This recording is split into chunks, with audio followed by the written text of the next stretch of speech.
ನಮಸ್ಕಾರ ಸ್ನೇಹಿತರೆ P D O village accountant other group C ಎಕ್ಸಾಮ್ಸ್ಗೆ ಸಾಮಾನ್ಯ ಕನ್ನಡ ಇಂಪಾರ್ಟೆಂಟ್ ಆಗಿರ್ತಕ್ಕಂಥ ಸೀರೀಸು. ಗ್ರೂಪ್ ಸಿ ಇಲ್ಲಿ ಬಂದಿರತಕ್ಕಂಥ ಪ್ರಶ್ನೆಗಳು ತಗೊಂಡಿದ್ದೀನಿ, ತುಂಬಾ ಇಂಪಾರ್ಟೆಂಟ್ ಆಗಿದೆ, ಈಸಿ ಇದೆ.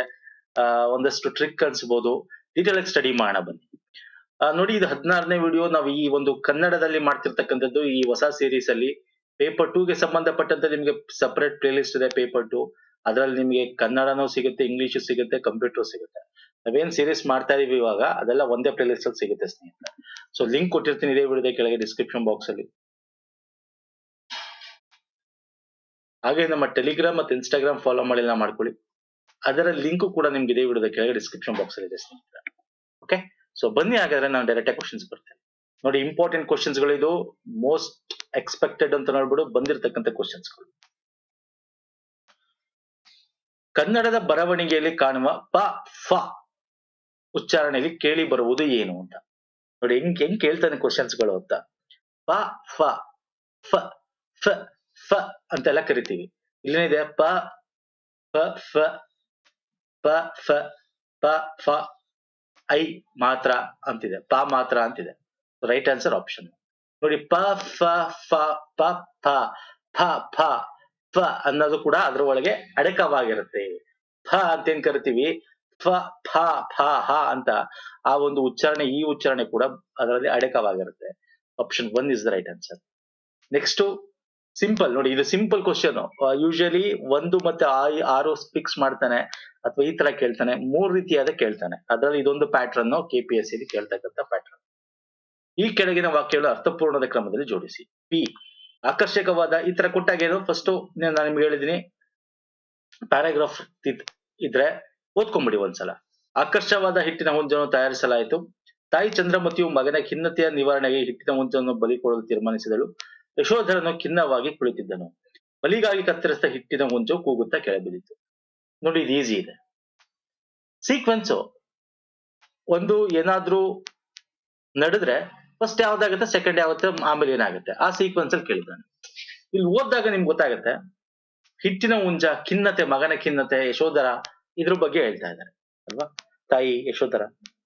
ಇಲ್ಲಿ ನೋಡಿ, ಆಕರ್ಷವಾದ ಹಿಟ್ಟಿನ ಹುಂಜ, ಇದು ಇಂಡಿಪೆಂಡೆಂಟ್ ಸ್ಟೇಟ್ಮೆಂಟ್ ಅಲ್ಲ. ತಾಯಿ ಚಂದ್ರಮತಿ ಮಗನ ಖಿನ್ನತೆ ನಿವಾರಣೆಗೆ ಹಿಟ್ಟಿನ ಹುಂಜ ಬಲಿ ಕೊಡಲು ತೀರ್ಮಾನಿಸ್ತಾಳೆ. ಖಿನ್ನತೆ ಆಗಿದೆ ಅಂತ ಆಯ್ತು. ಸೊ ಎಲ್ಲಿದೆ ಖಿನ್ನತೆ ಬಗ್ಗೆ ನೋಡಿ. ಯಶೋಧರನು ಖಿನ್ನವಾಗಿ ಕುಳಿತಿದ್ದನು. ನೋಡಿ, ಯಶೋಧರ ಅಂತಕ್ಕಂಥದ್ದು ಖಿನ್ನನಾಗಿ ಕುಳಿತಿದ್ದು ಫಸ್ಟ್ ಬರಬೇಕು ಅಲ್ವಾ. ಆ ಖಿನ್ನತೆಯಿಂದ ಇರೋದ್ರಿಂದಾನೆ ತಾಯಿ ಚಂದ್ರಮತಿ ಏನ್ ಮಾಡ್ತಾನೆ, ಮಗನ ನಿವಾರಣೆ ಹಿಟ್ಟಿನ ಹುಂಜ ಬಲಿ ಕೊಡ್ಬೇಕು ಅಂತ ತೀರ್ಮಾನ ಮಾಡ್ತಾಳೆ. ಎಸ್. ಆಮೇಲೇನು, ಆಮೇಲೆ ಆ ಆಕರ್ಷವಾದ ಹಿಟ್ಟಿನ ಹುಂಜವನ್ನು ತಯಾರಿಸಲಾಯಿತು. ನೋಡಿ, ತೀರ್ಮಾನ ಮಾಡ್ತಾಳೆ, ಆಮೇಲೆ ಅದನ್ನ ತಯಾರಿಸ್ತಾಳೆ. ಆಮೇಲೆ ಬಲಿಗಾಗಿ ಕತ್ತರಿಸಿದ ಹಿಟ್ಟಿನ ಹುಂಜು ಕೂಗುತ್ತಾ ಕೆಳಗೆ ಬಿದ್ದಿತ್ತು. ಇದು 4. ಸೊ ಏನಾಯ್ತು ಅಲ್ಲಿ? First R Q P S. ಎಲ್ಲಿದೆ ಅದು? ಇಲ್ಲಿದೆ, ಆಪ್ಷನ್ 4. ನೋಡಿ, ಈಸಿ ಇದೆ. ಈಸಿ ಕೇಳ್ತಾ ಇದ್ದೀನಿ ಇತ್ತೀಚೆಗೆ. ಮೊದಲು ಒಂದು 3 years ಬ್ಯಾಕ್ ನಿಮ್ಗೆ 2017-18 ಪೇಪರ್ ಗ್ರೂಪ್ಸ್ ತೆಗೆದು ನೋಡಿ, ಅಲ್ಲಿ PQRS ಸ್ವಲ್ಪ ಡಿಫಿಕಲ್ಟಿ ಅನ್ಸುತ್ತೆ ನಿಮ್ಗೆ. ಅಂದ್ರೆ ನೋಡಿದ ತಕ್ಷಣ ಈಸಿ ಅನ್ಸಲ್ಲ ನಿಮ್ಗೆ. ಇತ್ತೀಚೆಗೆ ಸ್ವಲ್ಪ ಈಸಿ ಕೇಳ್ತಾ ಇದ್ದಾನೆ. ಹಾಗಂತ ಹಿಂಗೆ ಈಸಿ ಕೇಳಬೇಕು ಅಂತೇನಿಲ್ಲ, ಬಟ್ ತಿಳ್ಕೊಳ್ಳಿ ಹೆಂಗ್ ಸಾಲ್ವ್ ಮಾಡಬೇಕು, ಪ್ರಾಕ್ಟೀಸ್ ಮಾಡಿ ಅಷ್ಟೇ. It's all about practice. Practice ಮಾಡಿದ್ರೆ ಈಸಿ ಡಿಫಿಕಲ್ಟೀಸ್ ಅನ್ನೋದು ಏನಿರಲ್ಲ, ಸಿಂಪಲ್. ನೋಡಿ, ಆತರ ಇನ್ನೊಂದಿದೆ, ಆನ್ಸರ್ ಮಾಡಿ ನೋಡೋಣ. ಸಿಂಪಲ್ ಸರ್, ಇದನ್ನ ಓದಿ, ಕತೆ ತರ ಇರುತ್ತೆ. ಯಾವ್ದು ಫಸ್ಟ್, ಯಾವ್ದು ಸೆಕೆಂಡ್ ಇನ್ಸಿಡೆಂಟ್, ಯಾವ್ದು ಥರ್ಡ್, ಯಾವ್ದು ಫೋರ್ತ್, ಇದನ್ನ ನೀವು ಸೀಕ್ವೆನ್ಸ್ ನ ಜೋಡಿಸ್ತಾ ಹೋದ್ರೆ ಆಯ್ತು. ಮೊದಲನೇದು ಯಾವಾಗಲೂ ಇಂಡಿಪೆಂಡೆಂಟ್ ಆಗಿರ್ಬೇಕು, ನಾಮಪದ ಇಂಡಿಪೆಂಡೆಂಟ್ ಸ್ಟೇಟ್ಮೆಂಟ್ ಆಗಿರ್ಬೇಕು, ಅಷ್ಟೇ, ಸಿಂಪಲ್. ಓಕೆ. ಫಲವಾಗಿ ಫಲವತ್ತಾದ ಭೂಮಿ ಪಾಳು ಬಿದ್ದಿತು. ಈ ಸಂದರ್ಭದಲ್ಲಿ ಕೃಷಿಕರ ನೆರವಿಗೆ ಹೋದ ಜ್ಯೋತಿಬಾ ತಮ್ಮ ಸಂಕಷ್ಟಗಳಿಗೆ ಪರಿಹಾರ ಸಿಗುವ ತನಕ ಹೊಲ ಗದ್ದೆಗಳಲ್ಲಿ ಕೆಲಸ ಮಾಡಬಾರೆಂದು ಕೃಷಿಕರಿಗೆ ತಿಳಿಸಿದರು. ಆಗ ಕೃಷಿಕರು ಸಂಘವೊಂದನ್ನು ಕಟ್ಟಿಕೊಂಡು ಹೋರಾಟ ಆರಂಭಿಸಿದರು. ಜಮೀನ್ದಾರರು ಮತ್ತು ಸಾಹುಕಾರರು ಸೇರಿಕೊಂಡು ಕೃಷಿಕರನ್ನು ತೀವ್ರವಾದ ರೀತಿಯಲ್ಲಿ ಸಂಕಷ್ಟಕ್ಕೆ ಗುರಿ ಮಾಡಿದರು. ಇಲ್ಲಿ ನೋಡಿ, ಓದ್ಬೇಕಾದ್ರೆ ನಿಮ್ಗೆ ಒಂದ್ ಸ್ವಲ್ಪ ಅನ್ಸುತ್ತೆ ಯಾವ್ದು ಫಸ್ಟ್ ಯಾವ್ದು ಲಾಸ್ಟ್ ಅಂತ ಒಂದ್ಸಲ ಓದ್ಬೇಕಾದ್ರೆ ಗೊತ್ತಾಗ್ಬಿಡುತ್ತೆ ಸ್ನೇಹಿತರೆ. ಓಕೆ, ಓದ್ಬೇಕಾದ್ರೆ ಗೊತ್ತಾಗುತ್ತೆ. ಇಲ್ಲಿ ನಿಮ್ಗೆ ಫಸ್ಟ್ ಕಂಡಿಡಿಯಕ್ಕಾಗಲ್ಲ, ಲಾಸ್ಟ್ ಕಂಡಿಡಬಹುದು, ಅಥವಾ ಫಸ್ಟೇ ಕಂಡಿಡಿಬೇಕಂದ್ರೆ ನೋಡಿ, ಫಲವಾಗಿ ಫಲವತ್ತಾದ ಭೂಮಿ ಪಾಳು ಬಿದ್ದಿತ್ತು, ಇದಕ್ಕಿಂತ ಮುಂಚೆ ಏನೋ ಆಗಿರ್ಬೇಕು ಅಂತಿದೆ ಅಲ್ವಾ. ಈ ಎಲ್ಲ ಆಪ್ಷನ್ಸ್ ನೋಡಿ, ಈ ಸಂದರ್ಭ ಯಾವ ಸಂದರ್ಭ ಗೊತ್ತಿಲ್ಲ, ಅದಕ್ಕಿಂತ ಮುಂಚೆ ಒಂದು ಸ್ಟೇಟ್ಮೆಂಟ್ ಇರಬೇಕು. ಆಗ ಅಂದಾಗ ಯಾವಾಗ, ಅದಕ್ಕಿಂತ ಮುಂಚೆ ಸ್ಟೇಟ್ಮೆಂಟ್ ಇರಬೇಕು. ಸೊ ಇಲ್ಲಿ ನೋಡಿ, ಎಸ್ ಏನಿದೆ, ಜಮೀನ್ದಾರು, ಎಸ್ ಇದೆ, ಅದು ಇಂಡಿಪೆಂಡೆಂಟ್ ನಾಮಪದ ಇದೆ. ಜಮೀನ್ದಾರರು ಮತ್ತು ಸಾಹುಕಾರ ಸೇರಿಕೊಂಡು ಕೃಷಿಕರ ತೀವ್ರವಾದ ರೀತಿಯಲ್ಲಿ ಸಂಕಷ್ಟಕ್ಕೆ ಗುರಿ ಮಾಡಿದರು. ಈ ಎಸ್ ಮತ್ತೆ ಪಿ ನೋಡಿ, ಇಲ್ಲಿ ಓದ್ ತಕ್ಷಣ ಹೇಳ್ಬೋದು ಪಿ ಲಾಸ್ಟ್ ಅಲ್ಲಿ ಬರಬೇಕು sir, this is the last one ಅಂತ ಹೇಳ್ಕೊಡ್ಬೋದು. ಗೊತ್ತಾಗ್ಲಿಲ್ಲ ಬಿಟ್ಟೆ ಹಾಕಿ, ಲಾಸ್ಟ್ ಗೊತ್ತಾಗ್ಲಿಲ್ಲ. ಫಸ್ಟ್ ಇವೆರಡಲ್ಲಿ ಯಾವುದು? ಸೊ ಆಪ್ಷನ್ 1 ಅಲ್ವಾ. ಕೃಷಿಕರನ್ನ ತೀವ್ರವಾಗಿ ಸಂಕಷ್ಟಕ್ಕೆ ಗುರಿ ಮಾಡಿದ್ರಿಂದ ಏನಾಗುತ್ತೆ ನೋಡಿ, ಎಸ್ ಲಾಸ್ಟ್ ಆದ್ರೆ ನಿಮ್ಗೆ ಪಿ ಲಾಸ್ಟ್ ಅಂತ ಅನ್ಕೊಂಡ್ರೆ ಇದು ಅಥವಾ ಇದು ರೈಟ್ ಆಗುತ್ತೆ. ಓಕೆ, ನಿಮ್ಗೆ ಅದು ಗೊತ್ತಾಗಿಲ್ಲ ಅವಾಗ ಇದನ್ನ ಆಟೋಮೆಟಿಕ್ ಆಗಿ ಇವೆರಡಲ್ಲ ಅಂತ ಹೇಳ್ಬೋದು. ಗೊತ್ತಾಗಿಲ್ಲ ಲಾಸ್ಟ್ ಬಿಟ್ಟೆ ಹಾಕಿ. ಎಸ್ ಫಸ್ಟ್ ಯಾವ್ದು ಬರಬೇಕು ಅಂದ್ರೆ ಆಪ್ಷನ್ ಎಸ್ ಇದು ಒಂದೇ ಬರ್ಬೇಕು ಫಸ್ಟ್. ಓಕೆ, ಫಸ್ಟ್ ಇದು ಬರ್ಬೇಕು, ಆಗ ಕೃಷಿಕರು ಸಂಘ ಕಟ್ಕೋತಾರೆ. ಆ ಸಂದರ್ಭದಲ್ಲಿ ಕೃಷಿಕ ನೆರವಿಗೆ ಜ್ಯೋತಿಬಾ ಫುಲೆ ಬರ್ತಾರೆ. ಹೊಲ ಗದ್ದೆಗಳಲ್ಲಿ ಕೆಲಸ ಮಾಡಿ ನೋಡಿ, ಹೊಲ ಗದ್ದೆಗಳಲ್ಲಿ ಕೆಲಸ ಮಾಡಬಾರದೆಂದು ಕೃಷಿಕರಿಗೆ ಹೇಳಿದಾಗ್ಲೇನೆ ಅವ್ರು ಕೆಲಸ ಮಾಡಲ್ಲ, ಅವಾಗ ಫಲವತ್ತಾದ ಭೂಮಿ ಪಾಳು ಬೀಳುತ್ತೆ. ಅಂದ್ರೆ ಕ್ಯೂ ಆದ್ಮೇಲೆ ಪಿ ಬರ್ಬೇಕು, ಇದೆರಡು ಜೋಡಿ ಅನ್ನೋದು ನೋಡೋದು. ನಾವು ನಿಮ್ಗೆ ಒಂದೊಂದು ಟ್ರಿಕ್ಸ್ ಮಧ್ಯ ಹೇಳ್ತಾ ಇರ್ತಾರೆ, ಕನ್ಫರ್ಮೇಶನ್ ಹೆಂಗ್ ಮಾಡ್ಕೊಳ್ಳೋದು ಅಂತ. ಈಗ ನೀವೇನ್ ಹೇಳ್ತೀರಾ, ಎಸ್ ಇದಲ್ಲ ಸರ್ ಇದಿರ್ಬೋದು ಅಂತ ಅನ್ಕೊಂಡ್ರೆ ನೀವು ತಪ್ಪಾಗುತ್ತೆ. ಯಾಕಂದ್ರೆ ಇಲ್ಲಿ ಈ ಸಂದರ್ಭ ಯಾವ ಸಂದರ್ಭ ಅಂತ ಗೊತ್ತಿಲ್ಲ, ಇದಂತೂ ಆಗಲ್ಲ. ಅಕಸ್ಮಾತ್ ಪಿನೇ ಸರಿ ಅನ್ಕೊಂಡ್ರೆ ನಾನ್ ನಿಮ್ಗೆ ಏನ್ ಹೇಳ್ತಾ ಇದೀನಿ, ಕ್ಯೂ ಆದ್ಮೇಲೆ ಪಿ ಬರ್ಬೇಕು, ಇದೆರಡು ಜೋಡಿ ಪೇರಿಂಗ್ ವರ್ಡ್ಸ್ ಅಂತ ಹೇಳ್ತೀವಿ. ಪೇರ್ ಕ್ಯೂ ಆದ್ಮೇಲೆ ಬರ್ಬೇಕು, ಪಿ ಆದ್ಮೇಲೆ ಕ್ಯೂ ಅಲ್ಲ, ಎರಡು ಒಟ್ಟಿಗೆ ಬರ್ಬೇಕು, ಕ್ಯೂ ಆದ್ಮೇಲೆ ಪಿ ಬರ್ಬೇಕು. ಇಲ್ಲಿದೆ, ಕಣ್ಣು ಮುಚ್ಕೊಂಡು ಟಿಕ್ ಹಾಕಿ. ಎಲ್ಲಿ 3-4 ತರ ಕನ್ಫರ್ಮೇಶನ್ ಮಾಡ್ಕೊಂಡ್ಬಿಡ್ಬೋದು ನೀವು. ಓಕೆ, ಇದೇ ಸರಿ ಅನ್ನಕ್ಕೆ ಅರ್ಥ ಆಯ್ತಲ್ಲ. ಸೊ ಫಸ್ಟ್ ಇದು, ಸೆಕೆಂಡ್ ಇದಾಗುತ್ತೆ, ಇದು ಮೂರನೇದಾಗುತ್ತೆ, ಇದು 4ನೇದಾಗುತ್ತೆ. ಫೈನ್, ಅರ್ಥ ಆಗಿದೆ ಅನ್ಕೋತೀನಿ. ಈ ತರ ಪ್ರಾಕ್ಟೀಸ್ ಮಾಡಿಸ್ತೇನೆ, ನಾನು ಮಾಡಿಸ್ತಾ ಇರ್ತೀನಿ ಪ್ರತಿ ವಿಡಿಯೋಗಳಲ್ಲೂ, ಅಲ್ಲಲ್ಲಿ ತಗೊಂಡು ಪಿ ಕೆ ಆರ್ ಎಸ್ ಬಗ್ಗೆ, ಪ್ಯಾಸೇಜ್ ಬಗ್ಗೆ ಎಲ್ಲ ತಗೊಂಡು ಓಕೆ ಮಾಡಿ ನೋಡೋಣ. ನೆಕ್ಸ್ಟ್ ನೋಡಿ, ಕಾವ್ಯನಾಮಗಳು ಈ ತರದ್ದು ಸಿಂಪಲ್. ವಿಲೇಜ್ ಅಕೌಂಟೆಂಟ್ಗಂತೂ ಡೈರೆಕ್ಟ್ ಕ್ವಶನ್ಸ್ ಕೇಳ್ತಾನೆ. ವಿಲೇಜ್ ಅಕೌಂಟೆಂಟ್ಗೆ KPSC ಅವನಾದ್ರೆ ಈ ತರ ಹೊಂದಿಸಿ ಬರೆಯಲು ಕೇಳ್ತಾನೆ ಅಷ್ಟೇ. ಅವ್ರವ್ರಿಗೆ KE ಅವರು ಅವ್ರದೇ ಒಂದು ಫಾರ್ಮ್ಯಾಟ್ ಇರುತ್ತೆ, ಆ ತರ ಕೇಳ್ತಾರೆ. KPSC ಅವನದೇ ಫಾರ್ಮ್ಯಾಟ್ ಇರ್ತಾನೆ, ಬಟ್ ಅದ್ರ ಒಳಗಿರೋದೆಲ್ಲ ಇದೇ ಓದ್ಬೇಕಾಗಿರೋದು ಅಷ್ಟೇ. ಓಕೆ, BM ಶ್ರೀ ಅವರ ಕಾವ್ಯನಾಮ ಏನು? ಬೆಟಗಿರಿ ಕೃಷ್ಣ ಶರ್ಮಾ, ರಂಶಿ ಮುಗಳಿ, ಇವೆಲ್ಲ ಈಸಿ ಇದೆ ನೋಡಿ. ದೊಡ್ಡರಾಗೆ ಕೂಡ ಗೊತ್ತಿಲ್ಲ, ರಂಶಿ ಮುಗಳಿ ಅಂತ ಗೊತ್ತಿರುತ್ತೆ. ರಂಶಿ ಮುಗಳಿಯ ಕಾವ್ಯನಾಮ ಏನು? ರಸಿಕರ ರಂಗ. ಬೆಟಗಿರಿ ಕೃಷ್ಣ ಶರ್ಮಾ, ಇದು ಗೊತ್ತಿಲ್ಲ ಅಂದ್ರೆ ಅಟ್ಲೀಸ್ಟ್ ಇದಾರು ಗೊತ್ತಿರುತ್ತೆ. ನೀವೇನು ಓದಕ್ ಸ್ಟಾರ್ಟ್ ಮಾಡಿರ್ತೀರಾ ಕಾಂಪಿಟೇಟಿವ್ ಎಕ್ಸಾಮ್ಗೆ, ಕವಿ ಕಾವ್ಯ ಪರಿಚಯದ ಬಗ್ಗೆ, ಕಾವ್ಯನಾಮಗಳ ಬಗ್ಗೆ ಗೊತ್ತಿರ್ಲೇಬೇಕು, ವಚನಗಳ ಅಂಕಿತ ನಾಮ ಗೊತ್ತಿರ್ಲೇಬೇಕು ಅಲ್ವಾ. ಪ್ರಮುಖ ಪ್ರಶಸ್ತಿಗಳು ಏನೇನ್ ಸಿಕ್ಕಿದೆ, ಜ್ಞಾನಪೀಠ ಆಗಿರ್ಬೋದು, ಕನ್ನಡ ಸಾಹಿತ್ಯ ಸಂಬಂಧಪಟ್ಟಂತೆ, ಸೊ ಈ ತರದಂತೂ ಪ್ರಮುಖವಾಗಿ ಓದಿರ್ಲೇಬೇಕು ಬೇಸಿಕ್. ಸೊ ಓದಿದ್ರೆ ನಿಮ್ಗೆ ಆಟೋಮೆಟಿಕ್ ಆಗಿ ಟಿಕ್ ಹಾಕ್ಬೋದು.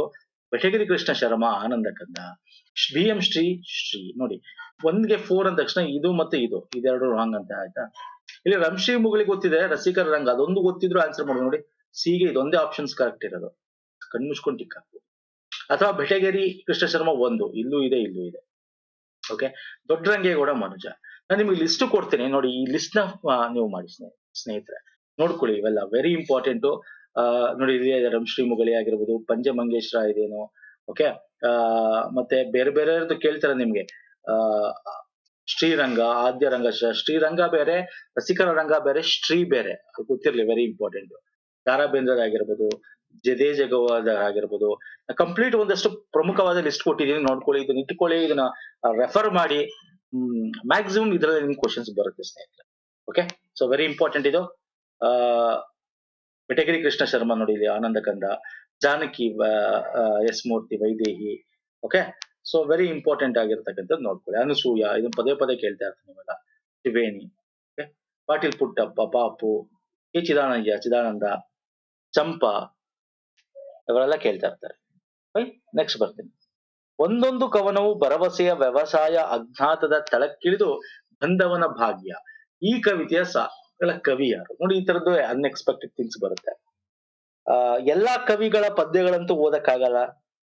ನೀವೇನ್ ಸ್ಕೂಲಲ್ಲಿ ಓದಿರ್ತೀರಾ, ಸ್ಕೂಲು ಕಾಲೇಜುಗಳಲ್ಲಿ, ಅದ್ ನೆನಪಿದ್ರೆ ಫೇಮಸ್ ಲೈನ್ ಆದ್ರೆ ನೀವು ಆನ್ಸರ್ ಮಾಡ್ಬೋದು. ಈ ತರ ಬಂದಾಗ ನೋಡ್ಕೊಂಡು ಆನ್ಸರ್ ಮಾಡಿ.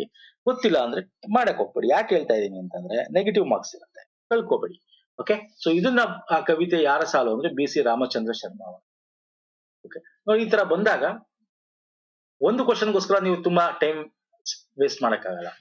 ಸಿಂಪಲ್ ಆಗಿದೆ, ಫೇಮಸ್ ಇದೆ, ಸುದ್ದಿಯಲ್ಲಿದೆ ಅಂತದ್ ಬಂದ್ರೆ ಆರಾಮಾಗಿ ಆನ್ಸರ್ ಮಾಡ್ಬೋದು. ಓಕೆ, ನೆಕ್ಸ್ಟ್, ಕನ್ನಡ ದಾಸಯ್ಯ ಎಂಬ ಪದ್ಯ ರಚಿಸಿದ ಕವಿ. ಕನ್ನಡ ದಾಸಯ್ಯ ಬಂದಿಹನು ಬೇಡುತ್ತ ಮನಬಾಗಿಲಿಗೆ ಬೇಗನೆ ಹೊರಗೆ ಬಂದಿರಮ್ಮ ಅಂತ ಯಾರು ಹೇಳ್ತಾರೆ? ಶಾಂತ ಕವಿಗಳು. ಯಾಕೆ ಹೇಳ್ತಾರೆ? ಸಾಹಿತ್ಯ ಸಮ್ಮೇಳನಕ್ಕೆ ದುಡ್ಡಿರಲ್ಲ, ಭಿಕ್ಷೆ ಬೇಳ್ತಾರೆ ಅವರು. ಅವ್ರನ್ನ ಇನ್ನೊಂದು ಹೆಸರು ಕರಿತೀವಿ, ಏನಂತ ಕರಿತೀವಿ? ಸಕ್ಕರಿ ಬಾಳಚಾರಿ. ಇದೊಂದೇ ಅಲ್ಲ, ಅವ್ರಿಗೆ ಇನ್ನೊಂದು ಬಿರುದು ಕೂಡ ಇದೆ. ಯಾವ್ದದು? ಕಮೆಂಟ್ ಮಾಡಿ ನೋಡೋಣ ಫಟಾಫಟ್ ಅಂತ. ನೋಡಿ, ಇವೆಲ್ಲ ಗೊತ್ತಿರಬೇಕು ಸ್ನೇಹಿತರೆ, ಪದೇ ಪದೇ ಕೇಳಿರೋ ಕ್ವಶನ್ಸ್ಗಳಿದು. ಐದರ್ ಹಿಂಗ್ ಕೇಳ್ತಾನೆ, ಸಕ್ರಿ ಬಾಳಾಚಾರ್ಯ ಇವರ ಒಂದು ಕಾವ್ಯನಾಮ ಏನು ಅಂತ ಕೇಳ್ಬೋದು, ಅಥವಾ ನಿಮ್ಗೆ ಆಧುನಿಕ ಕರ್ನಾಟಕ ಪಿತಾಮಹ ಯಾರು ಅಂತ ಕೇಳ್ಬೋದು. ಓಕೆ, ಕೀರ್ತನಕಾರ ಪ್ರಸಿದ್ಧರಾದ ಶಾಂತ ಕವಿಗಳ ಪೂರ್ಣ ಹೆಸರು ಸಕ್ರಿ ಬಾಳಾಚಾರ್ಯ.